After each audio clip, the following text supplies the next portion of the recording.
আউযু বিল্লাহি মিনাশ শাইতানির রাজীম। বিসমিল্লাহির রহমানির রহিম। সমস্ত প্রশংসা আল্লাহর জন্য, যিনি মানুষকে হেদায়েত দেন। আর তিনি যদি কাউকে হেদায়েত দেন, পৃথিবীর কেউ নেই তার থেকে সেই হেদায়েত থেকে তাকে বাতিলের দিকে বা খারাপের দিকে নিতে পারে। আর উনি যদি কাউকে ধ্বংসের বা বাতিলের দিকে নেন, তাহলে পৃথিবীর কেউ নাই যে ওনাকে আবার হকের দিকে বা হেদায়েত দিতে পারেন। আসসালামু আলাইকুম ওয়া রাহমাতুল্লাহি ওয়া বারাকাতুহু। আমার নাম, আমি অরিজিনালি বাংলাদেশি। আমি পড়ালেখা করেছি ঢাকা ইউনিভার্সিটিতে, অনার্স মাস্টার্স করেছি অনেক আগে। তারপরে আমি আমেরিকায় ছিলাম, ওইখানে আমি কিছু পড়ালেখা করেছি। আমি অ্যাকচুয়ালি এখানে ডিপ্লোমা করেছি। তারপর আমি অস্ট্রেলিয়াতে ছিলাম, অস্ট্রেলিয়ান ন্যাশনাল ইউনিভার্সিটি থেকে আমি মাস্টার্স করেছি বিজনেস প্রজেক্ট ম্যানেজমেন্টে। এর বাইরে আমি দেশি বিদেশি অনেকগুলি প্রতিষ্ঠানে কাজ করেছি, I4 এ, GIZ এ, এবং আমি কাজ করেছি ইউএন বিভিন্ন বডির জন্য। বাংলাদেশীয় কিছু প্রতিষ্ঠানের জন্য আমি কাজ করেছি। মোটামুটি সিনিয়র লেভেল, মিড লেভেল থেকে সিনিয়র লেভেল ম্যানেজমেন্ট পর্যন্ত আমি কাজ করেছি। বর্তমানে আমি ব্যবসার সাথে জড়িত এবং আমি ইন্টারন্যাশনালি বিজনেস করি। এই হচ্ছে আমার ব্যক্তিগত পরিচয়।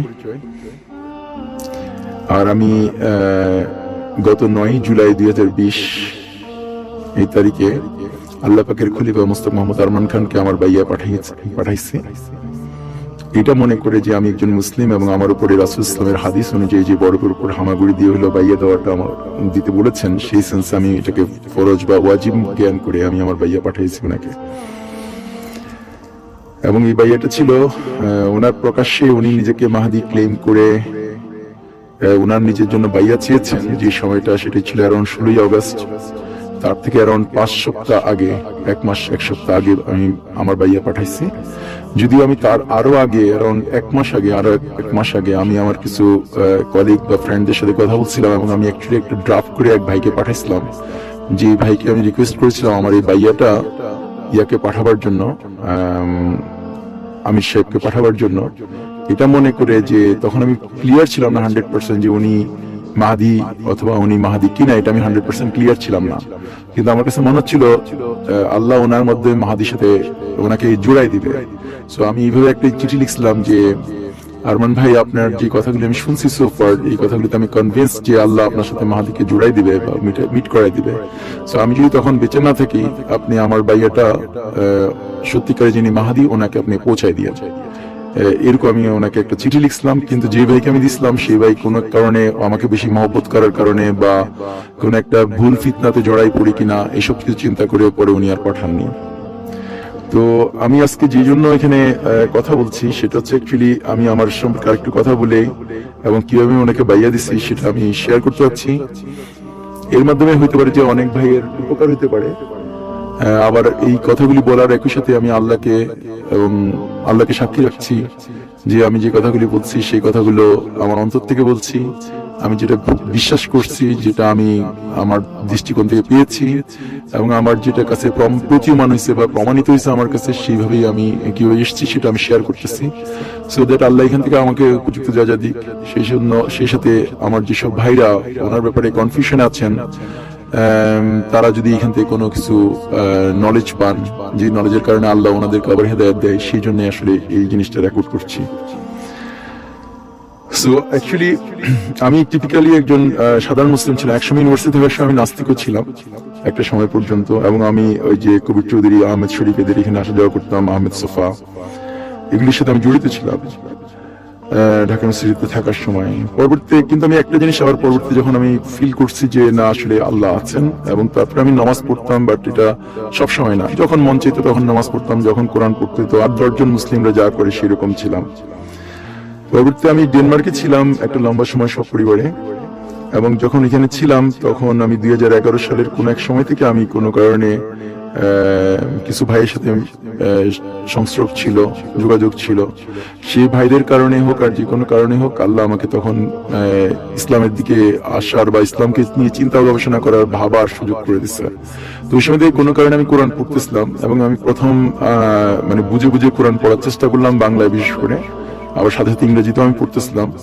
সো বাংলা ইংরেজি দুইটাতে পড়তে গিয়ে আমার কাছে অবাক লাগতেছিল যে, এবং আমি একটা এইভাবে অবাক লাগতেছিল আসলে আমি যেই দেশি বিদেশি সংস্থায় কাজ করার কারণে, বিভিন্ন দেশে ঘোরার কারণে আমার কাছে ক্লিয়ারলি আমি বুঝতে পারতেছিলাম যে আমার আসলে যে আন্ডারস্ট্যান্ডিং, সেই আন্ডারস্ট্যান্ডিং থেকে কোরআনের নলেজটা অনেক সুপিরিয়র। এই জিনিসটা ওই সময় আমার প্রথম একটা রিয়ালাইজেশন এসেছে যে কোরআনে যেভাবে বলা আছে কথাগুলো, যেভাবে বিভিন্ন ইস্যুকে অ্যাড্রেস করা হচ্ছে, যেভাবে আমার সাইকোলজিতে অ্যাটাক করতেছে কোরআনের আয়াতগুলো, যেভাবে আমাকে বলতেছে কেন আমি আসলে নামাজ পড়া উচিত, কেন আমি আল্লাহকে ভয় পাওয়া উচিত, কেন আমি আখিরাত বা বেহেশত যোগ নিয়ে কনসার্ন হওয়া উচিত, কেন আমার ছেলে মেয়েকে বা আমার নিজেকে মানে কষ্ট হলেও, এখানে তো প্রচন্ড শীত ছিল বা দূরে ছিল মসজিদ, তারপর আমি মসজিদে নামাজ পড়া হোক বা শীতের মধ্যেও নামাজ পড়তে যাওয়া হোক, এই জাতীয় জিনিসগুলো দিকে আমি আস্তে আস্তে আস্তে আস্তে যাচ্ছিলাম। এই সময়গুলিতে আমি অবশ্য প্রচুর ওয়াজ শুনতাম একই সাথে। আমি নোমান আলী খানের, ইয়াসির কাদির, এরকম যারা ইন্টারন্যাশনাল স্পিকার, বিশেষ করে ইংলিশ স্পিকারদের আমি কথা শুনতাম। আমি কখনো বাংলাদেশিদের তেমন শুনতাম না, অকেশনালি যদি একটা বাংলা শুনতাম।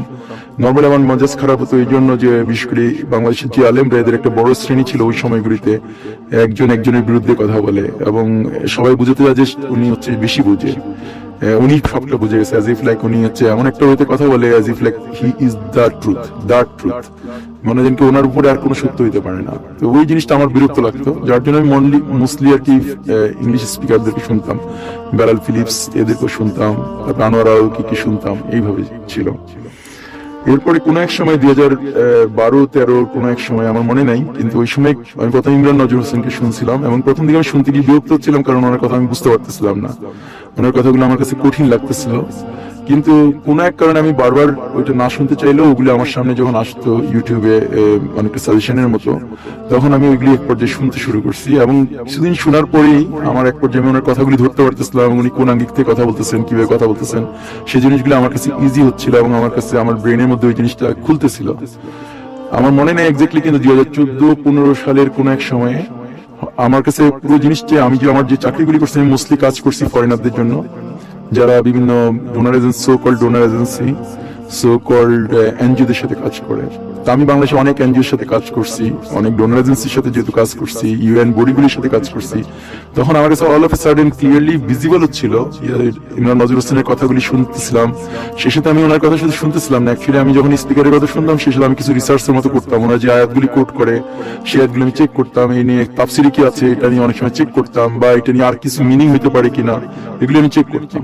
সো ইমরান নজরুল হোসেনের কথাগুলি শুনতেছিলাম এবং ওনার যে ইয়াজুজ মাজুজ যে সিরিজ ছিল বা আলোচনা ছিল, ওনার যে মুদ্রা ব্যবস্থা নিয়ে কথা ছিল, দাজ্জাল নিয়ে কথা ছিল, এগুলো আমার কাছে এক পর্যায়ে আমার কাছে, আমি জানি না ঠিক এক্স্যাক্টলি, কিন্তু 14-15 সালে করে এক সময় আমার কাছে এটা একবারে বিমূর্ত হয়েছে যে এই যে ডোনার এজেন্সি গুলো আছে, এই ডোনার এজেন্সি গুলো অ্যাকচুয়ালি রিপ্রেজেন্টিং দ্য ইয়াজুজ মাজুজ কে রিপ্রেজেন্ট করতেছে, and they are causing all sorts of ফাসাদ বাংলাদেশের মধ্যে এবং বাইরের মধ্যে। তারা in the name of science, in the name of technology, in the name of educational development, in the name of vaccination, in the name of like women empowerment, child empowerment বা child rights, labour rights, garments কি বলে reformation, trade union, name ইট, বা agricultural reform করার নামে যে genetically modified food গুলোকে আনা বা এই যে হাইব্রিড কে তৈরি করা, যার মাধ্যমে কিনা মানুষকে সুগারের ঘাটতি বা কমতি করে দেওয়া, তার মধ্যে ডায়াবেটিস তৈরি করা, এরকম মানে হেন কোনো এরিয়া নাই। অল অফ দোজ এরিয়াস যেটা কিনা আমি জড়িত ছিলাম, যেগুলো আমি বুঝতে পারতেছিলাম যে all of those things actually accumulated this things, যে তারা সমাজের মধ্যে, মানুষের মধ্যে, পরিবারের মধ্যে, খাবারের মধ্যে এভরিহোয়ার তারা ফ্যাসাদ তৈরি করতেছে এবং সেই ফ্যাসাদ করার কারণে মুসলিমরা বুঝতে পারতেছে না, বা মানুষ যারা আল্লাহওয়ালা ছিল, যারা ইহুদি হোক, খ্রিস্টান হোক, হিন্দু হোক, বৌদ্ধ হোক, সবাই কিন্তু আল্লাহওয়ালা ছিল, তারা আল্লাহর নামে বা ধর্মের উপরে বিশ্বাস ছিল, সেই ধর্মের বিশ্বাস থেকে তারা সরাই দিচ্ছে। তারা কনফিউজড হয়ে তারা সায়েন্সকে পূজা করতে শুরু করছে, সায়েন্সকে সুপিরিয়র মনে করতে শুরু করছে। এই জাতীয় বিষয়গুলো আমার মাথার মধ্যে কাজ করতেছিল। And then when the people becomes confused, যখন তারা পুরোপুরি কনফিউজড হয়ে যায় কোনটা সত্য কোনটা বাতিল, যেমন ধরেন ফার্মের মুরগির ক্ষেত্রে দেখেন, চিন্তা করে যে ফার্মের মুরগিগুলো আল্লাহ বানাইছে 7 মাসে, সেটা 1.5 কেজি হয়, 2 কেজি হয়, বাচ্চা দেয়, আর এখানে ফার্মের মুরগিগুলো ওরা কি করতেছে 1 মাসের মধ্যে 2 কেজি 2.5 কেজি করে করতেছে। How come? তাহলে কে সুপিরিয়র হচ্ছে? As if like science become the superior.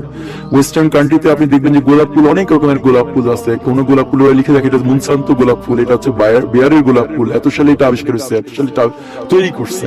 So আপনি আপনার ছেলেকে যদি বলেন যে না all the roses are from Allah, ছেলে বিশ্বাস করে না, মেয়ে বিশ্বাস করে না, তারা বলে যে না এটা বাবা এটা মুনসান্তোর গোলাপ, এটা বেয়ারের গোলাপ, as if like Monsanto becomes the god, Monsanto becomes the designer and the creator, এরকম।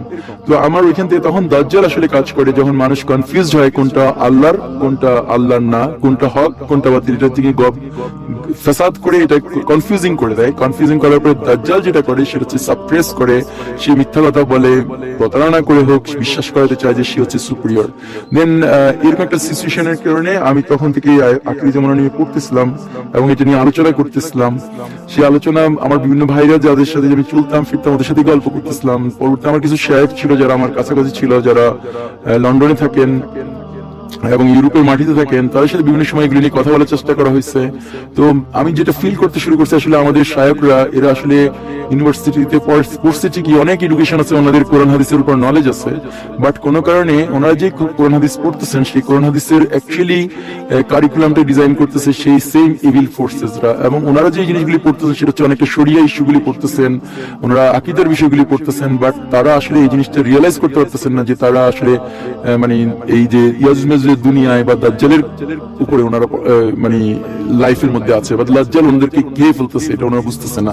সো ওনারা অন্যদিকে আখেরি জামানার উপর ওনাদের কোনো পড়ালেখা নাই। রাসূলুল্লাহর হাদিস ছিল ফজরের নামাজ থেকে সন্ধ্যা পর্যন্ত উনি একাধারে দাজ্জাল উপর কথা বলছে, কিন্তু বেশিরভাগ আলেম ওলামার কাছে দাজ্জাল এর নলেজ নাই, ইয়াজমেজ নিয়ে নলেজ নাই। সো আমি এটার উপর স্টাডি করতেছিলাম, আমি রিসার্চ করতেছিলাম, চিন্তা করতেছিলাম, একই সাথে ইমরান নজরুল হোসেনকে শুনতেছিলাম, বেলাল শায়ক বেলালকে শুনতেছিলাম, এরকম আরো যারা যারা আখেরি জামানা নিয়ে কথা বলেন, বিভিন্ন স্পিচ দেন, তাদেরকে শুনতেছিলাম। ওই শোনার প্রেক্ষিতে এক পর্যায়ে তো আমি চিন্তা করলাম যে আমাকে বাইরে থাকা যাবে না, আমাকে হিজরত করতে হবে কোন এক জায়গায়। তখন আমি সেভাবে হিজরত করলাম। হিজরত করার পরে আমি এটা নিয়ে আরো যখন কন্টেম্পলেশন করতে, সেই কন্টেম্পলেশনের ধারাবাহিকতা আমি এটা নিয়ে একটা গ্রুপ ছিল আমাদের ইন্টারন্যাশনালি, সেই বিভিন্ন দেশের পৃথিবীর বিভিন্ন প্রান্তের কিছু ভাই ছিল, তো ওইসব ভাইদের সাথে এগুলি নিয়ে কথা বলতেছিলাম। আর ওই কথা বলার মধ্যখানে গত মার্চ মাসের কোনো এক সময় এক ভাইয়ের কাছ থেকে আমি একটা আরমান ভাইয়ের একটা ভিডিও পাইছি, বা আমাদের ইমাম সাহেবের একটা ভিডিও পাইছি। তখন তার উনি ইমাম আমি জানি না, বাট ওনার যে ভিডিওটা সেটা খুবই আনপ্রফেশনালি তৈরি করা, আনঅর্গানাইজড একটা মোবাইল দিয়ে মনে হয় তৈরি করছে, ঘোলাটে অন্ধকার অন্ধকার মনে যেন কি কোনো একটা লুকানো জায়গা থেকে তোলা। কিন্তু ওইখানে অন্যান্য শেখদের মতো যেরকম ভিডিওগুলো অত ক্লিন প্রাঞ্জল ভাষায় দেখতে ভালো ওইরকম করে করা না। বাট আমি যখন শুনতেছিলাম, আমি ফজর নামাজের পরে ওনাকে শুনতে শুরু করছি, পরবর্তী আরো 3 ঘন্টার মতো লাগছে আমার শুনতে। ওনার তখন 7টা ভিডিও ছিল ওইখানে। এটা এই বছরে এগুলি প্রথম ভিডিও আমার ধারণা। ওই 7টা ভিডিও আমি দেখার পরে আমি প্রথম আবার অনেকদিন পরে আমি ইমোশনাল ফিল করছি। আমি ফিল করছি যে উনি যে কথাগুলো সেই কথাগুলো প্রচন্ড ওয়েট, প্রচন্ড ভারী কথাগুলো, এবং আমি ফিল করতেছিলাম যে উনি যে কথাগুলো বলতেছে দ্যাট ওয়াজ ভেরি মাচ হক। এটাই ছিল মুসলমানদের life, this is the life. মুসলমানদের এরকম হওয়ার কথা ছিল, এইভাবেই আবু বকর, ওমর, ওসমান রাদিয়াল্লাহু আনহুমরা ছিল, এইভাবেই খাব্বাব রাদিয়াল্লাহু আনহু ছিল, এইভাবে আম্মার রাদিয়াল্লাহু আনহু ছিল, এইভাবে ওনারা চিন্তা করতো, এইভাবে ওনারা জিহাদে যেত, এইভাবে ওনারা পরস্পরের সাথে ভ্রাতৃত্বপূর্ণ ছিল, এইভাবে ওনারা অন্যদের সাথে ডিল করতো। এগুলো এইভাবে আমার ফিলিংস হচ্ছে। তো ওই সময় ইমোশনাল হওয়ার পরে আমি তারপরে এটা গ্রাজুয়ালি আমি শুনতেছিলাম, যখনই কোনো কিছু ভিডিও আপলোড হচ্ছিল ওই চ্যানেলে, তারপর অনলাইন টিভিতে। পরে একটা পর্যায়ে আমাদের ওই যে গ্রুপটা ছিল ইন্টারন্যাশনাল, সেই গ্রুপের মধ্যে ওনার ভিডিও কেউ একজন শেয়ার করছে, এবং শেয়ার করে এটার উপরে আমরা রিফ্লেকশন করতেছিলাম। সো বিভিন্ন ভাইরা বিভিন্ন আঙ্গিক থেকে এটা অ্যানালাইসিস করতেছিল যে এটা কি হতে পারে, কেন উনি এভাবে কথা বলে, whether he is the right, weather উনি বলতেছে একবেলা খাওয়ার জন্য, উনি বলতেছে সুন্নার দিকে ফিরে যাওয়ার জন্য, উনি বলতেছে আল্লাহর সাহায্য আসতেছে না বিকজ আমাদের আলেম ওলামারা দুনিয়া প্রীতি বেড়ে গেছে, আমাদের মোস্টলি আর কি, যখন উনি আলেম ওলামা বলে তখন বলে মোস্টলি উনি আলেম ওলামারা most of them becomes the worldly, তারা আখিরাতের থেকে দুনিয়াকে বেশি প্রাধান্য দিচ্ছে, তারা আখিরাত থেকে দুনিয়ার বিভিন্ন জিনিসকে ওরা ভয় পাচ্ছে, সরকারকে ভয় পাচ্ছে, পুলিশকে ভয় পাচ্ছে, প্রশাসনকে ভয় পাচ্ছে, জেল জুলুমকে ভয় পাচ্ছে। কিন্তু অন্যদিকে উনি দেখা যাচ্ছে এই কথাগুলি বলতেছে, but it seems to me যে উনি ভয় পাচ্ছেন না। তো এই নিয়ে আমাদের পক্ষ বিপক্ষ ছিল, বিভিন্ন পক্ষেরও কিছু আর্গুমেন্ট ছিল, বিপক্ষেরও আর্গুমেন্ট ছিল, এরকম করে আলোচনা চলতেছিল। ওনার ভিডিও আসে, আমরা আলোচনা করি, ওনার ভিডিও আসে, আলোচনা করি, শুধু ওনার না আরো আরো বাই দ্য টাইম ওয়ার্ল্ডের বিভিন্ন ইস্যু নিয়ে আলোচনা করতেছিলাম। ওই সময় করোনা এসছে, করোনার বিষয়ে আলোচনা করতেছিলাম। এরকম করতে করতে এক পর্যায়ে যখন ওনার করোনা নিয়ে ওনার কিছু কথাবার্তা ছিল, আমরা দেখলাম যে কিছু ভাই প্রচন্ড রিয়াক্ট করতেছে, এবং এরকম ছিল যে একটা পর্যায়ে কিছু ভাই বলে ফেলছে যে কেউ যেন ওনাকে নিয়ে কথা বলবে না এই ফোরামে, মানে কেন জানি ওনার প্রচন্ড রেগে যাচ্ছে। এটা একটা সো মাচ মানে ইন্টারেস্টিং যে আমরা ডোনাল্ড ট্রাম্প নিয়ে কথা বলি, আমরা মানে বিভিন্ন রকমের খারাপ লিডারদেরকে নিয়ে কথা বলি, কিন্তু কখনো কেউ বলে না ওনাকে নিয়ে কথা বলবেন না। But all of a sudden there was a resistance in this group, in that forum, যে ওনাকে নিয়ে কথা বলাই যাবে না, এরকম ছিল একটা জায়গায়। যে আমরা বুঝতেছিলাম যে ওনাকে নিয়ে কথা বলা মানে এখানে বিভেদ তৈরি হওয়া। সো কিছু ভাই যারা ওনাকে পজিটিভলি চিন্তা করতেছিল বা বায়াসনেস ছাড়া ছিল, সেসব ভাইরা যারা বায়াস ফ্রি ছিল এবং পজিটিভ অ্যাটিটিউড ছিল এবং ইনকোয়ারিং মাইন্ডসেটে ছিল, তারা আলাদা আরেকটা ফোরাম করছে। সেই ফোরামে আমাদের একটা সময় পর পর আমাদের আবার মিটিং হতো। ওনার যদি কোনো ভিডিও আপলোড হতো তখনই আমরা একটা মিটিং করতাম, মিটিং করে চিন্তা করতাম কোন কোন আয়াতগুলো বা কোন কোন হাদিসগুলো বা কোন কোন কথাটা কোরআন হাদিসের ভায়োলেশন করছে। আমরা দেখতাম যে কখনোই কোরআন হাদিসের কোনো কিছু ভায়োলেশন পাচ্ছিলাম না, but we can see that কিছু কিছু ওনার অ্যানালাইসিস যেটা ছিল বা ওনার যে মতামত ছিল সেই মতামতটা অর্থোডক্সি না, সেই মতামতটা টিপিক্যাল মুসলিমরা বলে না। কিন্তু যখন ওইটাকে আমরা যদি রিফ্লেকশন করা হয় তখন আমরা দেখি যে আসলে এটার মধ্যে হক আছে। সো হকটা আসলে ওনার কথা থেকে আসতেছে, ইনস্টেড অফ লাইক একজন শায়ক বাংলাদেশের আহমদুল্লাহ বলি, বা আমরা তখন তো আহমদুল্লাহ ওনার নিয়ে কথা বলে নাই, বাট কি বলে আমাদের মুফতি কাজী ইব্রাহিম বলি বা লুৎফুর রহমান বলি বা অন্য যারা যারা কথা বলছে সেই সব কথাগুলিকে যদি আমরা আনি বা ইয়াসির কাদির কথা আনি বা নোমান আলী খানের কথা আনি, দেখা যাচ্ছে এনার কথাটা মোর হক হচ্ছে আর ইমাম সাহেবের কথাটা। তো এইভাবে চলতেছিল। চলতে চলতে কোন এক সময়ে এসে আমরা ফিল করলাম যে আসলে কোথায় problem, let us do some ইস্তেখারা। আমরা যারা এখানে ছিলাম ওই ফোরামে তার ইস্তেখারা, কিন্তু আমি অনেকদিন ধরে স্বপ্ন দেখতেছিলাম না। সো আমি কখনো স্বপ্ন দেখি না বিধায় আমি আসলে ইস্তেখারা করবো না এরকম ছিল। আবার আমার একটা ছোট বাচ্চা আছে যার জন্য আমি ওই মানে উনি বলছিল পরিষ্কার বিছনায়, যার জন্য আমার ওই ঘর মানে আমি ফিল করতেছিলাম না ছোট বাচ্চা থাকলে ওইভাবে পরিষ্কার, যেটা আমি চাচ্ছিলাম যে পিওর একটা কিছু চাচ্ছিলাম, but it was not happening.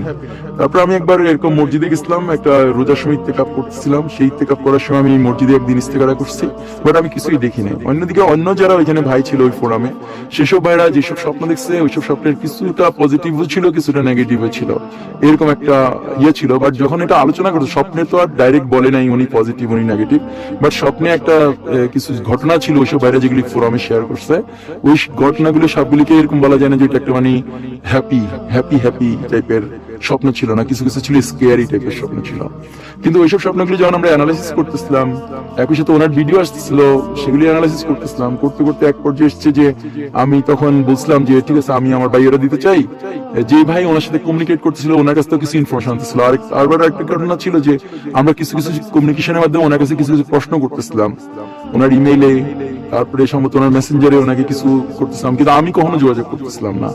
এটা আমাদের মধ্যে এক ভাই যে কিনা একটু আউটস্পোকেন বা কিছু অ্যাবিলিটি আছে কমিউনিকেশনের, উনি করতেছিল। উনি কমিউনিকেশন করার পর ওইসব রেসপন্স গুলো আমরা যখন আবার অ্যানালাইসিস করতেছিলাম ওই পার্সোনাল যে কমিউনিকেশনের মাধ্যমে, সেগুলি হচ্ছে যে স্ট্রেঞ্জ ছিল। মানে সেগুলি দেখলে বা পড়লেই বোঝা যায় যে উনি হক, উনি সত্য, কিন্তু যে জিনিস ইনফরমেশন গুলো আমাদের কাছে এমনি ছিল না, মানে পাবলিক ডোমেইনে ছিল না। তো ওইভাবে কমিউনিকেশনের কারণে আমাদের আস্থা বাড়তেছিল। এই জন্য এক পর্যায়ে আমি বুঝলাম তাহলে আমার ভাইয়াটা আমি পাঠিয়ে দিয়ে আমি একটা ড্রাফট করছিলাম একটা চিঠি, যে চিঠিতে আমি ওনাকে লিখছিলাম যে আপনার সাথে যদি কখনো মাহাদির দেখা হয়, আমি যদি এর মধ্যে যদি মরে যাই, তাহলে আপনি অন বিহাফ অফ মি আমার ভাইয়াটা ওনাকে পৌঁছে দিন। তো এই ভাইয়াটা ওনার কাছে যায়নি, আমি জানি, পরে শুনছি। এটা আমরা কন্টিনিউ করতে করতে 1-1.5 মাস পরে এক পর্যায়ে আমরা যারা ছিলাম ওই ফোরামে, সেই ফোরামে আমরা সিদ্ধান্ত ফিল করছি যে অ্যাকচুয়ালি হি ইজ দ্য হক, হি ইজ দ্য মাহাদি। যদিও উনি বলে না যে উনি মাহাদি, উনি শুধু বলতেছিল যে মাহাদি আসবে 13th রমজান থেকে শুরু করে 13th শাওয়ালের মধ্যে আসবে, এরকম টাইপের একটা কথা বলতেছিলেন উনি বলতেছিলেন মাহাদি 2020-এর মধ্যে আসবে, এরকম উনি বলতেছিলেন। সো আমরা ফিল করছিলাম এই সময় এসে ওই স্বপ্ন সবকিছু মিলে অন্য ভাইদের যে হি ইজ দ্য ট্রুথ। সো আমরা চিন্তা করছি আমরা করি বাইয়া দিই। তারপর যেদিন বাইয়া দেওয়ার জন্য আমরা এগ্রি করছি, সেদিন আবার যখন আমরা মিট করছি একসাথে, তখন আবার বলেছে আবার একবার ইস্তেখারা করি, ফাইনাল একবার ইস্তেখারা করি। দেন আবার ফাইনাল ইস্তেখারা করা হলো। ইস্তেখারা করার পর দিন যখন কোনো বিরুদ্ধ কিছু আসে নাই মনে, আর বিরুদ্ধ কেউ স্বপ্নও দেখে নাই, তখন পরদিন আমি আমার বাইয়া দিচ্ছি। আবার ইন্টারেস্টিং হচ্ছে, আমি যেদিন বাইয়া দিব সেদিন আমি এক ভাইকে বলতেছিলাম যে সে আমার বাসাতে আসছিল, আমার বাসায় এমনি বেড়াতে না, অ্যাকচুয়ালি সে আমার বাসায় এমনি ভিজিট করতেছিল স্ট্রেঞ্জলি, যে এরকম করে নর্মালি ওই দিন হওয়ার কথা ছিল না। কিন্তু উনি আসতে পারে, আমি গল্প করতেছিলাম যে এরকম কথা, অন্য গল্প করতেছিলাম, করতে করতে আমি এক পর্যায়ে বলতেছি এরকম আজকে আমি মাহাদিকে বাইয়া দিব। এবং আমি ওনার কথা বলছি, আরমান ভাইয়ের কথা বলছি, মোস্তাক মোহাম্মদ আরমান খানকে আমি আজকে বাইয়া পাঠাবো এজ এ মাহাদি হিসেবে। তো আমি যখন এটা বলছি, ওই ভদ্রলোক কিন্তু খুবই টাইপের, আমার থেকে অনেক বয়স, ওনার বয়স অ্যারাউন্ড লাইক 63, 4, 5 কিছু একটা এরকম হবে, এবং he is a very very capable person in terms of তাকওয়া। উনি অনেকদিন ছিলেন সৌদি আরবে, উনি এখানে একটা মসজিদের ইমাম ছিলেন, এবং আমি একটা কারণে জানতাম যে উনি আমাকে অনেক আগে একদিন বলছে যে উনি একসময় স্বপ্নে দেখছে যে যেদিন বাবেল লুদের মধ্যে ঈসা আলাইহিস সালাম দাজ্জালকে হত্যা করতেছে, যখন সেই হত্যার ইয়াতে উনিও এখানে একজন প্রেজেন্ট ছিলেন, এটা উনি স্বপ্নে দেখছে অনেক আগে। তো উনি এরকম বলছে, আর আমি ওই দিন যখন ওনাকে বললাম যে আমরা এরকম আমি আজকে বাইয়া দিব, উনি কোনো কিছু চিন্তা না করেই উনি বলতেছে, লিটারালি কোনো কিছু চিন্তা না করে উনি বলছে আমার ভাইও পাঠাই দাও। আমি এটা গাছ থেকে পড়ার মতো ছিল, যে আমি আসলে এক্সপেক্ট করি না, আমি ওনাকে দাওয়াতও দিই না। উনি আমরা যত রিসার্চ করছি আরমান ভাইকে নিয়ে, ওইটার ফ্র্যাকশন অফ জিনিস উনি করে নাই। এর মধ্যেও আমরা আরমান ভাইয়ের বিষয়ে টঙ্গিতে কিছু খোঁজ খবর নিচ্ছি, ওনার ক্লাসমেট থেকে কিছু খোঁজ খবর পাইছি, ওনার তাবলিগের ব্যাকগ্রাউন্ড থেকে কিছু খোঁজ খবর নিচ্ছি, এগুলিও করছি। কিন্তু এই ভদ্রলোক, যে বয়স্ক এই ভদ্রলোক, he does not have anything of that, any kind of মানে রিসার্চ করে নাই ওই সেন্সে। বাট উনি বলতেছে আমার ভাইয়াও পাঠা দিবেন, এবং পরবর্তীতে উনি শুধু দেয়নি, ওনার পরিবার পরিজনের সবাই, এক্সটেন্ডেড ফ্যামিলি সহ সবাই ওনার ভাইয়া দিচ্ছে, আলহামদুলিল্লাহ। তো এই হচ্ছে যে মোটামুটি আমার বাইয়ার ইস্যু। এখন যখন এই হাদিসগুলোর ইস্যু, আমি যেভাবে আপনাদেরকে যেটা বলতে চাচ্ছিলাম সেটা হচ্ছে, আপনারা যখন রিসার্চ করবেন, সেই রিসার্চের দুইটা অংশ আছে। যেমন রাসূলুল্লাহ সাল্লাল্লাহু আলাইহি ওয়াসাল্লামের যে হাদিসগুলো মাহাদি নিয়ে দিচ্ছে, এই হাদিসের কিছু কিছু আছে গ্রে এরিয়া। আখিরি জামানার সব হাদিসই তাই। যেমন আপনি নিজে জাস্ট একটু চিন্তা করেন, আল্লাহ রাসূল সাল্লাল্লাহু আলাইহি ওয়াসাল্লাম বলছে দাজ্জালের এক পা থাকবে পৃথিবীর পূর্ব দিকে, আরেক পা থাকবে পশ্চিম দিকে। আবার সেই সেম রাসূলুল্লাহ বলছে দাজ্জাল হবে পেটে, একজন ইহুদি, তার চুল হবে কার্লি, এরকম। আবার আল্লাহ রাসূলই বলতেছে দাজ্জালের ডান চোখ কানা, আরেক হাদিসে বলছে দাজ্জালের বাম চোখ কানা, আরেক হাদিসগুলিতে বলতেছে দাজ্জালের দুই চোখই কানা। কিভাবে সম্ভব? বা আপনি যদি দেখেন যে দাজ্জালের ডিমাইজ বা দাজ্জালের ধ্বংসের মধ্যে বলতেছে দুই রকম। আল্লাহ রাসূল সাল্লাল্লাহু আলাইহি ওয়াসাল্লাম ঈসা আলাইহিস সালাম যখন তাকাবে, লবণ যে পানিতে দ্রবীভূত হয়, সেরকম করে দাজ্জাল দ্রবীভূত হবে। আরেক জায়গায় বলতেছে লুদের মধ্যে উনি হচ্ছে হত্যা করবে এবং রক্ত মানুষকে দেখাবে। So there is a two types of things এখানে আসছে, যেটা কিনা একটার সাথে একটা আপাত দৃষ্টিতে মনে হয় কন্ট্রাডিকশন। সিমিলারলি মাহাদির হাদিসগুলো এরকম। যেমন আপনি যদি এই ধরনের নেন যে মাহাদি আলাইহিস সালামের ব্যাপারে আল্লাহ রাসূল সাল্লাল্লাহু আলাইহি ওয়াসাল্লাম বলছে মাহাদির নাম হবে আমার নামের মতো, আমার বাবার নামের মতো, কখনো রাসূল সাল্লাল্লাহু আলাইহি ওয়াসাল্লাম বলতেই পারতো মাহাদির নাম হবে মুহাম্মদ ইবনে আব্দুল্লাহ, কিন্তু রাসূল সাল্লাল্লাহু আলাইহি ওয়াসাল্লাম এটা না বলা মানে there is some meaning. So what is the meaning, you or me will not know it until or unless we do contemplate. একটা স্পেশাল কাইন্ড অফ কন্টেমপ্লেশন লাগবে, অথবা আল্লাহ থেকে ডাইরেক্ট জানতে হবে যে আসলে মানে কি, আমার নামের মতো নাম মানে কি, আমার বাবার নামের মতো নাম মানে কি। দেন আপনি ধরেন রুকন আর আল্লাহ রাসূল সাল্লাল্লাহু আলাইহি ওয়াসাল্লাম রুকন আর মাকামের মধ্যখানে বাইয়া হবে। But there is no one in this world know what is the রুকন এন্ড মাকাম মিনিং। কেউ জানা সম্ভব না। যদিও হুজুররা ট্রান্সলেশন করছে, আলেমরা ট্রান্সলেশন করছে, আমাদেরকে আল্লাহ প্রপার যা দিক, যারা চেষ্টা করছে এই ট্রান্সলেশন করছে, এর জন্য আমার কোনো ক্ষুদ্রতা নাই। But it is not a right translation.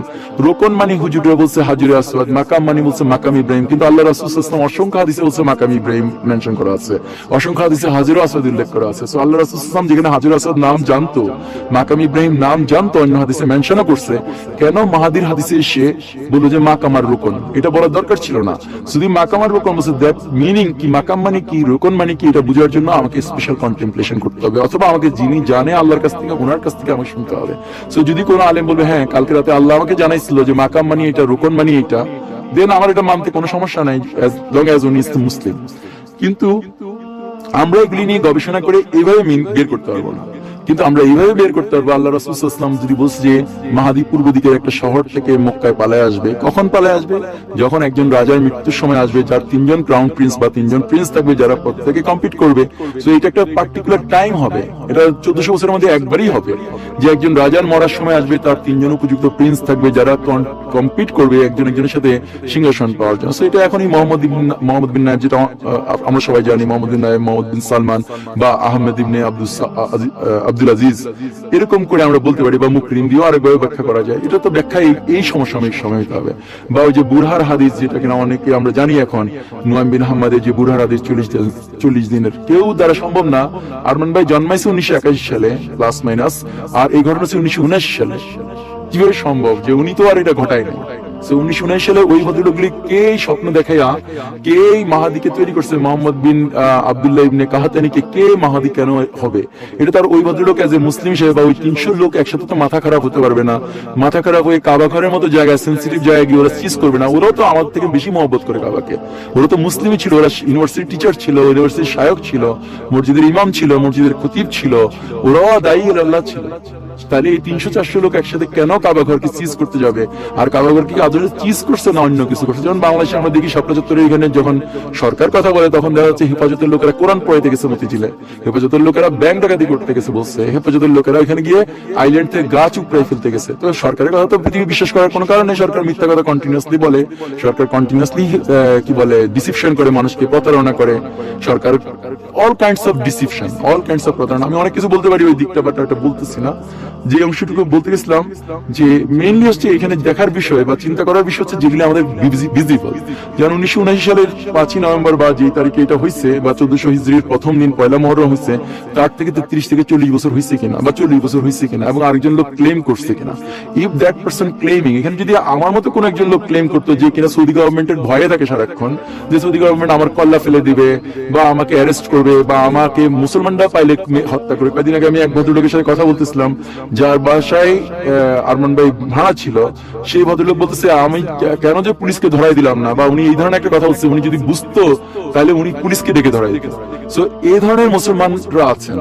তো এই ধরনের মুসলমানরা একরকম মুসলমান, অন্যদিকে আরমান ভাই বা এই যে মাহাদি বা আমাদের যে কি বলে ইমাম, উনি এই রিস্ক নিয়ে কেন এখানে যাবে? তাও উনি একা যাচ্ছে না, উনি ওনার ছেলে মেয়ে, উনি ওনার ওয়াইফকে নিয়ে যাচ্ছে। সে সাথে উনি এমন একটা লেভেল অফ তাকওয়া, এমন একটা লেভেল অফ দরদ আছে উম্মার প্রতি, সেই উম্মার প্রতি দরদ থাকার কারণে এতগুলি মানুষকে বিপদে ফেলার কথা না, without the direct intervention from the Allah অথবা ইনস্ট্রাকশন ফ্রম আল্লাহ, অথবা উইদাউট দ্য ডাইরেক্ট মানে ওনাকে গাইডেড করা ছাড়া এটা বলা সম্ভব না। এগুলো আমাদের রিসার্চ করে যে একটু কন্টেমপ্লেশন করলে, একটু চিন্তা করলে এই জিনিসগুলি বের করা সম্ভব। তো আমি আমাদের দেশের আলেমুল আমাদেরকে স্পেশালি আমি আহ্বান করছি, যারা ভুল বলছেন, যেমন আহমেদুল্লাহ উনি যে কথাগুলি বলছেন ওনার ভিডিও আমি শুনছি, বা আমাদের যে মামুনুল হক ওনার ভিডিও শুনছি, বা অন্যান্য যেসব আলেমরা বলছেন ওনারা কথা বলছেন টিপিক্যালি অন্য যেভাবে 10 জন কথা বলে সেভাবে, none of them did the research. আমি ওনাদেরকে আহ্বান করি ওনারা ওনার বক্তৃতাগুলি সবগুলি শুনুক, আমি ওনাদেরকে আহ্বান করি ওগুলি নিয়ে রিসার্চ করুক। আমি ওনাদেরকে আহ্বান করি ওনারা ওনার বাড়িতে খোঁজ খবর নিক, ওনার টুঙ্গির বাড়িতে যাক বা ওনার নরসিং যেখানে নেত্রকোনা ওইখানে বাড়ি যাক, ওনার সম্পর্কে ওনার ক্লাসমেট থেকে খোঁজ খবর নিক, ওনার সম্পর্কে ওনার তাবলিগের যে জামাতে উনি ছিলেন সেই জামাতের বুদ্ধ লোকদের থেকে খোঁজ খবর নিক, ওনার চরিত্র কেমন ছিল, ওনার সত্যবাদিতা কেমন ছিল, এগুলি ওনার খোঁজ খবর করুক। সো একজন আল্লাহওয়ালা মানুষেরকে আমরা চিনার জন্য সবসময় এটা মনে রাখা দরকার, আমাদের প্রত্যেকের মনে রাখা দরকার। বিশেষ করে আমি আলেম আমাদের কথা বলবো, ওনাদের মনে রাখা দরকার, সিরিয়াস ভাবে মনে রাখা দরকার যে বনি ইসরাইলীরা আলেমরা best of the best. Zakaria আলাইহিস সালামের যারা কলিগ ছিলেন তারা তখন হাইকেল অফ সুলাইমানিতে ছিল, যখন মুসি ইবনে মারিয়ামকে মরিয়ম আলাইহিস সালাম কোলে করে নিয়ে আসছে, এবং এরা মুসির জন্য অপেক্ষাই করতেছিল। সেই অবস্থায় ওই বাচ্চা মুসি যখন বলতেছে আনা আব্দুল্লাহ, আমি আব্দুল্লাহ, তখন ওরা বলে দিচ্ছে এটা হচ্ছে সেহরুম Mubin, it's the blunder of the blunder হয়ে গেছে। জাকারিয়া আলাইহিস সালামের কলিগরা আব্দুল্লাহ বলার পরেও চিনে নাই, যখন উনি ঈসা আলাইহিস সালাম শুধু আব্দুল্লাহ বলে নাই, সেই সাথে উনি বলছে আল্লাহ অনেক কি আদেশ দিচ্ছে। তারপরে সেই দেখেন কত স্মার্ট তারা রাবাইরা ছিল, ইহুদি রাবাইরা, তারা পৃথিবীর মানচিত্র খুঁজে বের করছে এই ইয়াসরিবের মধ্যে মুহাম্মদ সাল্লাল্লাহু আলাইহি ওয়াসাল্লাম আসবে। তারা এখানে এসেছে, আউস এবং খাজরাজকে মাসের পর মাস বছরের বছর থ্রেট করতেছিল আমাদের নবী আসতেছে and then we will teach you the lesson. যখন সত্যিকারে মুহাম্মদ সাল্লাল্লাহু মদিনায় আসছে তারা ডিনাই করছে, কিন্তু আউস এবং খাজরাজ যে মুশরিকুন, যাদের কাছে নবী সম্পর্কে কোনো কনসেপ্ট নাই, কিতাব সম্পর্কে কোনো কনসেপ্ট নাই, যাদের কাছে কোনো গাইডলাইন্স নাই, তারা হচ্ছে যে মেনে নিছে। তাহলে এটা হচ্ছে আল্লাহর একটা স্পেশাল ব্যাপার যে ওইখানে হচ্ছে ঈসা আলাইহিস সালামকে মেনে নিছে কারা? হাওয়ারিয়ুনরা আলেম ছিলেন না। হাওয়ারিয়ুনরা যদি অ্যাকসেপ্ট করতেছে, এখন আমরাও আলেম না, definitely we are not the আলেম ইন দ্য সেন্স অফ আলেম। আজকে সময় যারা মানুষ মিন করে যে মাদ্রাসাতে পড়লে আলেম, একটা সার্টেন কাইন্ড অফ রুমাল পড়লে আলেম, টুপি লম্বা পড়লে আলেম, এটসেট্রা এটসেট্রা, বিভিন্ন রকমের কনসেপ্ট আছে মানুষের মধ্যে। তো এখানে যে জিনিসটা বুঝার বিষয়, এই আলেমদেরকে আমি বলবো, এই বিশেষ করে রেসপেক্টের সাথে বলবো, মানে উইথ হাম্বলি বলবো, এবং আমি ওনাদের প্রতি প্রচন্ড রেসপেক্ট রেখে বলছি, কারণ আমাকে এটা আমার দিনের একটা পার্ট যে আল্লাহ রাসূল সাল্লাল্লাহু আলাইহি ওয়াসাল্লাম ওনারা হচ্ছে আল্লাহর নবীর ওয়ারিস, বা ওনারা আল্লাহর নবীর পরে ওনারাই হচ্ছে আমাদের গাইডেড রাখবে। সো ওনারা যেন বেফাস কথা বলবে না। ওনারা এই বাংলাদেশের মতো একটা দেশের 30 বছরের উপরে মহিলা আমির মেনে নিচ্ছে, আর আরেকজন যদি নেক তাকওয়াবান মানুষকে আমি পাই যে আমির হলে পরে উম্মার উপকার হবে, সারা বিশ্বের উপকার হবে, আমি তারপর ওনাকে বিশ্বাসও করতে পারতেছি, ওনার দিকে আমি তাকাই দিচ্ছি না, ওনাকে আমি খোঁজ খবর নিচ্ছি। এটা তো সেই হচ্ছে শেখ হাসিনাকে নিয়ে বা খালেদা নিয়ে ওনাদের কোন রকম এরকম ইয়া হচ্ছে না, অ্যালার্জিক হচ্ছে না।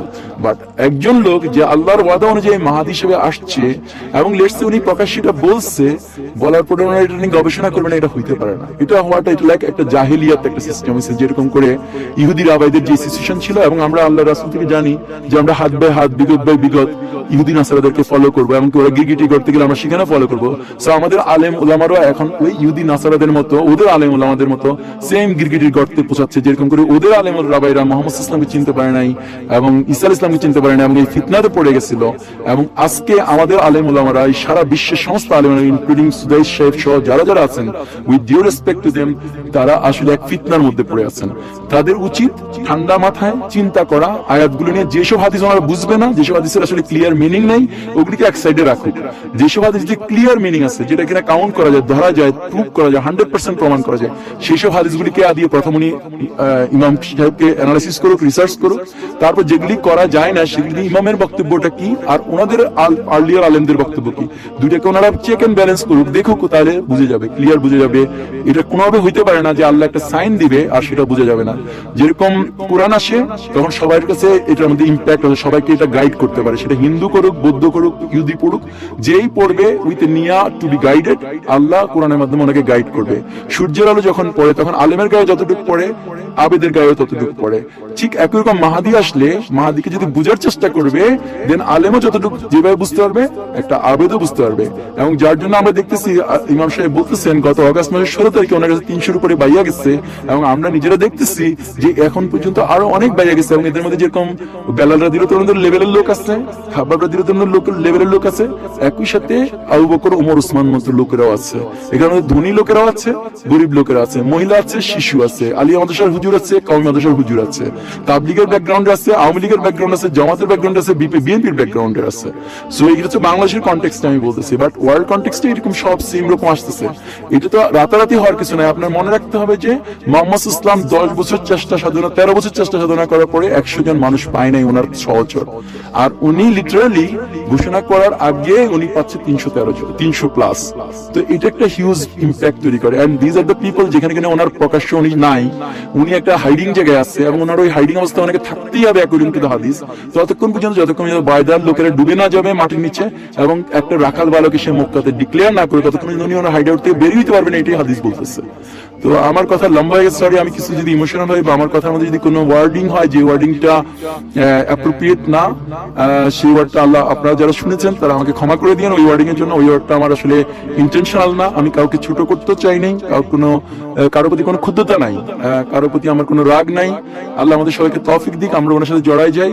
একই সাথে আমরা যেন এই যে আজকে যে পটভূমিকা, যে বিশ্ব ব্যবস্থাপনা, সেই বিশ্ব ব্যবস্থাপনা থেকে আমরা বেরোয় এসে এক সহি সুন্দর আল্লাহর রাজ্যে আল্লাহর খেলাফত এস্টাবলিশ করার জন্য আমাদেরকে আমরা যেন করতে পারি, সেই জন্য দোয়া চাই।